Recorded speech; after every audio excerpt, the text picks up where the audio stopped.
मित्तल का मुंह बंद करके अभीरा ने अपनी बेटी मायरा को इनोसेंट प्रूफ कर दिया है। आखिरकार कोयल की गवाही ने पूरे केस की दिशा ही बदल दी और अभीरा की जीत पक्की हो गई।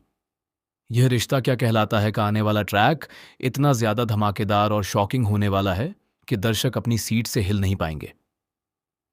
दोस्तों, शो में आप देख रहे हैं कि अभीरा ने इस केस के लिए पूरी तरह से कमर कस ली है। उसका हर कदम सोच समझकर उठाया गया है। एक तरफ उसे अपनी बेटी मायरा को हर हाल में इनोसेंट साबित करना है और दूसरी तरफ उसे मित्तल जैसे ताकतवर विरोधी को भी जवाब देना है। और अभीरा ने यह साबित कर दिया कि वह अब पहले जैसी कमजोर नहीं रही। जिस तरह अभीरा ने मित्तल के सामने उसका रुमाल कुचल दिया, वह सिर्फ एक इशारा नहीं था बल्कि एक चेतावनी थी कि अब अभीरा डरने वालों में से नहीं है। मित्तल भले ही बाहर से शांत दिख रहा हो, लेकिन अंदर ही अंदर वह समझ चुका है कि अभीरा अब पहले से कहीं ज्यादा खतरनाक और कॉन्फिडेंट हो चुकी है। वह अपनी बेटी के लिए किसी भी हद तक जा सकती है।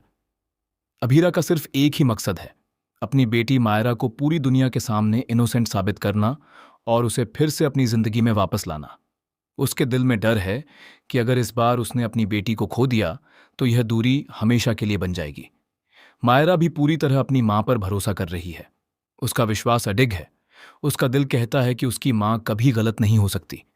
उधर विद्या अभी भी अपने गुस्से और अहंकार में अंधी बनी हुई है। वह अभीरा और अरमान के रिश्ते को तोड़ने की पूरी कोशिश कर चुकी है। उसने जो भी खेल खेला है वह अब धीरे धीरे उसके ही खिलाफ जाता हुआ नजर आ रहा है। अभीरा उसे देखती है तो उसकी आंखों में सिर्फ गुस्सा और दर्द होता है, क्योंकि विद्या ने हर उस रिश्ते को चोट पहुंचाई है जिसे अभीरा बचाना चाहती थी। लेकिन असली मोड़ तब आता है जब कोर्ट रूम में सभी को लगता है कि मित्तल का केस अब पूरी तरह जीत की ओर है। उसे भरोसा होता है कि कोयल गवाही देने नहीं पहुंचेगी और यह केस वहीं खत्म हो जाएगा। माहौल ऐसा बन जाता है जैसे अब मित्तल की जीत तय है और अभीरा हारने वाली है।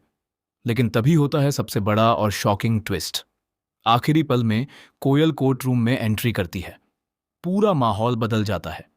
कमरे में सन्नाटा छा जाता है और फिर वह वीडियो पेश किया जाता है जिसने पूरे केस की सच्चाई पलट दी। वीडियो में साफ दिखता है कि मेहर की मौत किसी साजिश या हत्या का हिस्सा नहीं थी, बल्कि यह एक दर्दनाक हादसा था।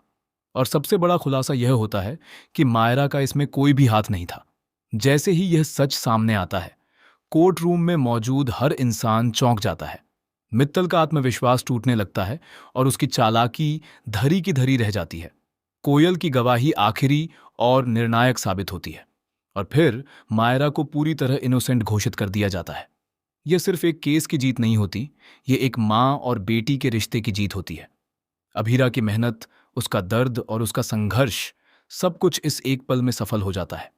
लेकिन कहानी यहीं खत्म नहीं होती। शॉकिंग ट्विस्ट अभी बाकी है। जैसे ही अभीरा को लगता है कि सब ठीक हो गया है, एक नया सच सामने आने की तैयारी में होता है। कोर्ट के बाहर एक ऐसा सबूत सामने आता है जो यह संकेत देता है कि यह पूरा केस इतना सीधा नहीं था जितना दिखाया गया।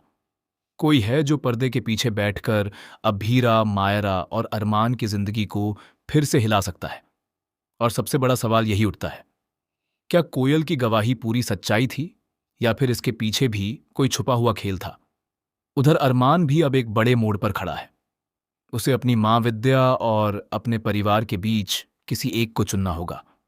लेकिन अब हालात पहले जैसे नहीं रहे, क्योंकि विद्या की असलियत धीरे धीरे सामने आने लगी है। आने वाले एपिसोड में देखने को मिलेगा कि क्या अरमान सच का साथ देगा या फिर खून के रिश्ते के दबाव में आ जाएगा। क्या अभीरा और मायरा की यह जीत स्थायी है या फिर यह सिर्फ एक तूफान से पहले की शांति है? अब कहानी एक नए मोड़ पर आ चुकी है, जहां हर रिश्ता, हर भरोसा और हर सच एक बार फिर दांव पर लग चुका है। अब देखना यह है कि पोदार परिवार पूरी तरह टूटेगा या फिर एक नई सच्चाई उन्हें फिर से जोड़ देगी।